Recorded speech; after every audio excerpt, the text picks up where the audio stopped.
क्या रियान पराग के साथ नाइंसाफी हुई?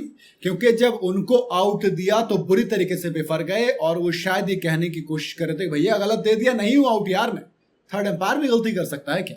राजस्थान रॉयल्स और जीटी यानी कि गुजरात टाइटंस के बीच मैच एक तरफा हो गया क्योंकि रियान पराग भी आउट हो गए थे और 14 बॉल में 26 रन की पारी खेली। जब आप 217 चीज कर रहे हैं माने सब कुछ सही चल रहा था, लेकिन कुलवंत की बॉल पर जॉस बटलर के हाथों कैच थमा बैठे पवेलियन लौट के। हालांकि जो अंपायर का फैसला आया, जो कैच दिया गया, कहा कि ये तो कैच है ही नहीं, बॉल तो लगी ही नहीं है। भाई नाखुश दिखाई दे, रिव्यू का भी इस्तेमाल किया, लेकिन थर्ड अंपायर ने भी कहा कि बल्ले पे बॉल लगी और अब आउट है। आउट हुआ ये कि दोस्त राजस्थान मैच हार गई। मैं ये नहीं कह रहा अकेले रियान पराग जिम्मेदार है, लेकिन दोस्त दिक्कत तो हुई है। दिक्कत इसलिए हुई है क्योंकि रियान पराग देखो अच्छे बैटर हैं। संजू सैमसन के साथ अगर एक पार्टनरशिप मिलती, नीचे शिमरन हेटमायर थे, फिर शुभम थे, तो बहुत कुछ किया जा सकता था।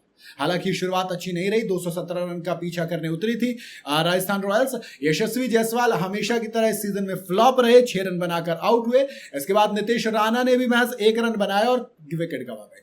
अब कैप्टन संजू सैमसन का साथ देने मैदान पर उतरे रियान पराग। अपनी पारी की शुरुआत दमदार छक्के के साथ की। मोहम्मद सिराज को एक बड़ा शानदार वो 9 लुक वाला हेलीकॉप्टर वाला शॉट लगाकर छक्का लगाया, कुछ और भी शॉट्स लगाए और 14 बॉल में 1 चौके और 3 छक्के जड़ डाले, 26 रन ठोक डाले। अब रियान पराग क्रीज पर सेट थे, सब कुछ सही चल रहा था, बल्ले पर बॉल आ रही थी, रन लग रहे थे।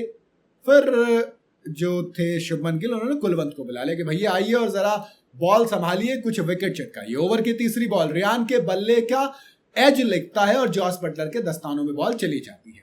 आउट के लिए अपील की जाती है और जोरदार अपील के बाद एम्पायर आउट दे देता है।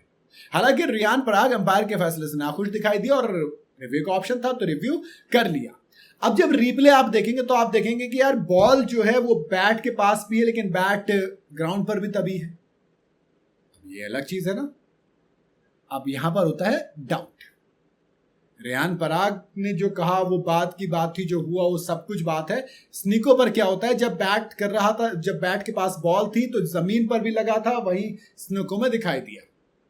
अब क्या होता है, अब कहा यह जाता है कि, मतलब मैं ये नहीं कह रहा कि मैं अपनी तरफ से कह रहा हूं, बट कहा यह जाता है कि अगर बेनिफिट ऑफ डाउट देना तो बैटर को दिया जाएगा ऐसे सिचुएशन में, क्योंकि आपके पास 1 विकेट होता है। हो सकता है बॉलर के पास 6 चांस होते हैं विकेट लेने के लिए, लेकिन बैटर के पास देने के लिए सिर्फ 1 मौका होता है। ऐसे में बेनिफिट ऑफ डाउट बैटर को दिया जाना चाहिए। लेकिन यहां पर हुआ यह कि अंपायर ने कहा कि नहीं भैया आउट हो, क्योंकि ऑन फील्ड डिसीजन भी मायने रखता है।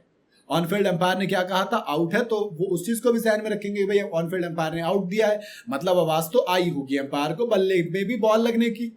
अब लेकिन वही है भैया, आप इसको किस तरीके से देखेंगे वो आपके ऊपर है कि आप इसको कहेंगे कि नहीं बल्ला जब लगा जमीन पे तो उसका स्निको है, कुछ कहेंगे कि नहीं भैया बल्ला भी जमीन पे लगा लेकिन बॉल भी बैट पर लगी तो उसका स्निको है। खैर आपको जो लगता है आप अपनी राय बता दीजिए। लेकिन रियान पराग के जो रिएक्शन थे उससे इतना लग रहा था कि भैया नहीं लगी है बॉल बल्ले में और गलत आउट दिया गया है। बाकी आपकी अपनी क्या राय है वो कमेंट में आप जरूर बताइएगा। वीडियो अगर आपको पसंद आई हो तो इसे लाइक और शेयर जरूर करें और जाते जाते चैनल को फॉलो और सब्सक्राइब जरूर करते जाइए।